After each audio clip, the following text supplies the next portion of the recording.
Bom, galera, para a gente finalizar aí, até aproveitei o mesmo espaço, você está vendo aí alguns elementos né, que rolou ao longo da aula, que rolaram, melhor dizendo, ao longo da aula. Então, a gente, para fechar, vamos falar de soma. A soma dentro da PA ela também pode ser conhecida como soma dos n primeiros termos, tá? A gente fala disso porque, enfim, uma PA pode ser infinita, né? Mas ainda assim, dificilmente, ou na verdade, vestibular jamais vai fazer essa abordagem de PA infinita porque a resposta vai ser óbvia, né? Uma coisa que vai crescendo ou diminuindo infinitamente, essa coisa ela tende para zero ou para mais infinito ou até mesmo para menos infinito, né? Então são três respostas muito óbvias, então com certeza ninguém vai trabalhar com esse tipo de pergunta. Mas vai trabalhar com certeza, eu te disse que esse tópico 5 é um ápice, assim como o tópico 3, né? Comparando os dois quanto às suas importâncias respectivas, eu acho que são importâncias iguais, tá? Por conta das contextualizações também serem é, super possíveis, de iguais possibilidades, ou de tão possibilidades quanto um para o outro, né? Isso eu quero dizer. É, então vamos lá, a esse tópico 5 de soma. Eu já queria falar logo desse tópico, exemplificando, porque eu acho que a gente consegue, primeiro, ser objetivo, e segundo, eu consigo até te contar uma história. Sério, que tem história hoje na aula de matemática? Tem história, pô. A matemática é história também, tá ligado nisso, né? Porque não tem só número, não.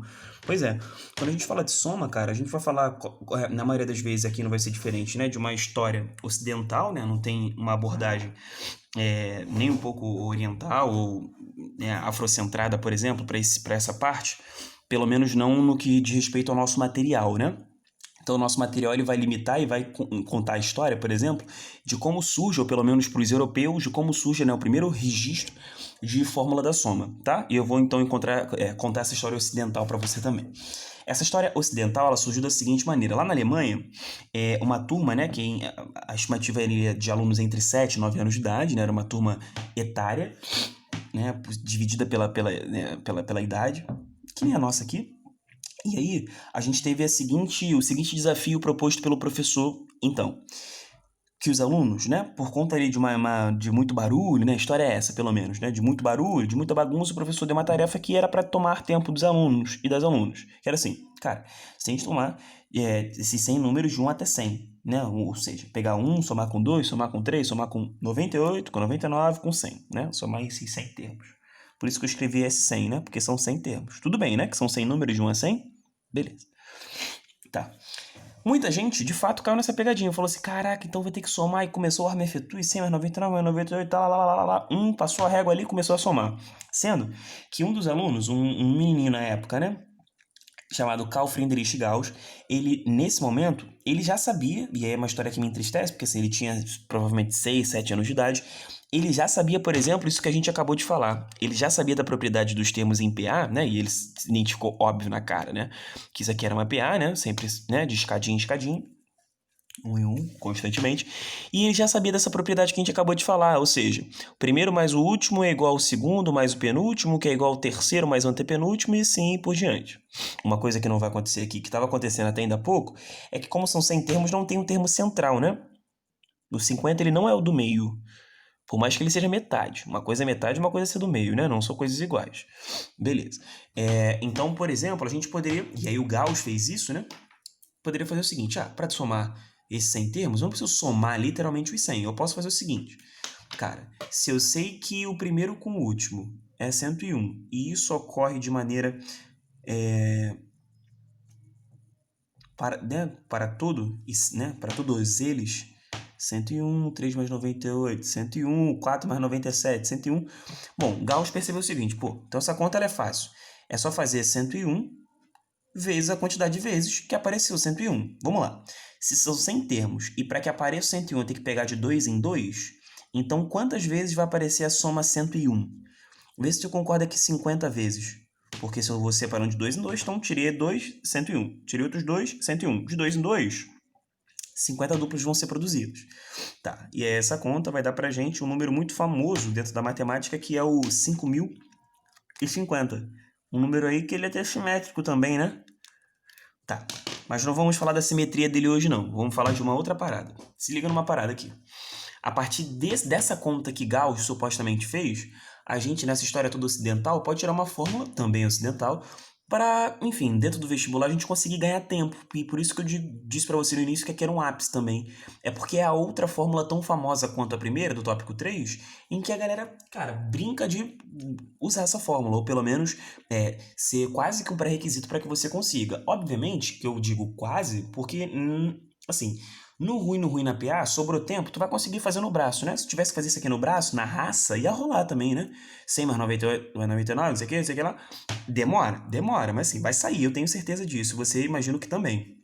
Mas a fórmula vai servir justamente para você economizar esse tempasso, né? Que seria. O que o Gauss fez aqui que a gente pode destacar? Generalizando isso aqui que ele pensou, a gente poderia fazer assim, ó.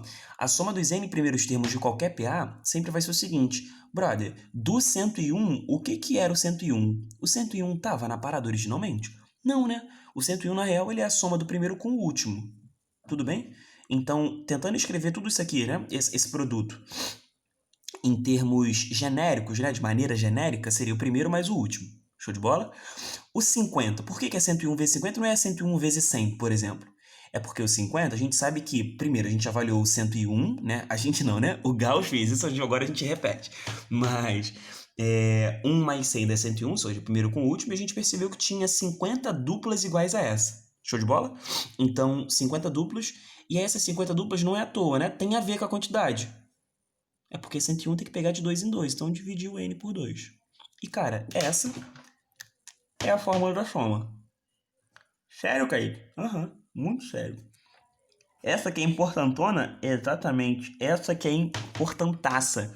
Faz estrelinha, faz um fora crivé, sei lá, cara. Coloca um negócio aí que seja importante. Mas essa fórmula é muito importante para a aula de hoje. Tá? Uma última coisa que eu queria chamar a atenção dela é que essa fórmula ela pode ter um desdobramento interessante, tá? Ela pode meio que ser reescrita, vê se tu me entende. Tu entende que esse 2 ele tá dividindo, é porque tá quase vazando agora sim. Tu entende que esse 2 eu poderia, por exemplo, cancelar com n, mas ele também eu poderia cancelar com o resultado que dá aqui. Em outras palavras, é assim, imagina essa conta aqui. 2 mais 8 vezes 3 dividido por 2. Aqui a gente sabe que vai dar 10 vezes 3 dividido por 2. Eu, malandramente, não vou cancelar 2 com 3. Isso é impossível, inclusive, né? Faço aqui 2 com 10. Ficando 1 e 5, aí 5 vezes 3, 15. Se você quisesse também, era 10 vezes 3, 30 por 2, 15. Sacou? Só quero te dizer que isso aqui divide tanto n quanto esse. E aí, se divide tanto esse quanto esse, o que se chama pegar o primeiro termo mais o último e dividir por 2? Primeiro termo mais o último dividir por 2, o nome disso é termo o quê? Boa! Termo central vezes n. Então, dá para também escrever essa fórmula com termo central vezes n. Agora, quando que isso aqui vai ser importante ou útil? Eu acho, primeiro que só vai dar para escrever isso aqui quando n for ímpar, né? Acho que minha caneta tá quebrada. Então tá meio zoado, você tá percebendo aí. Deixa eu fazer de outra cor. Mas quando n for ímpar, tá? Muita atenção aí, porque nem sempre o n é ímpar, né? Ou seja, nem sempre a quantidade de termos é ímpar. Então, se o n for ímpar, ficou meio zoado, né, gente? Me desculpa mesmo, mas o meu verde zoou aqui na hora. Se o n é ímpar, você pode falar de termo central, lembra desse papo? Porque, por exemplo, aqui de 1 a 100, nesse exemplo especificamente não daria, né? Porque não tem termo central aqui. Lembra aquele papo que 50 ele é metade, mas ele não é o do meio? Ok? Sim? Então essa fórmula dá para ser reescrita assim. Então se você não... Já vi isso aqui que é em particulares de medicina, para a galera mais curiosa. Tinha o termo central, tinha-se a quantidade, então a soma era mole, era só fazer isso. Assim como fazer aqui também não vai dar tanto mais trabalho, mas aqui dá uma simplificada boa, né? É isso, gente. Falei muito mesmo. Tô mó palestrinha. Mas é isso. Falei tudo que eu imagino que possa aparecer para você na prova. Então não deixe de treinar, não deixe de me procurar. E é isso. Vamos à folha Z. Valeu!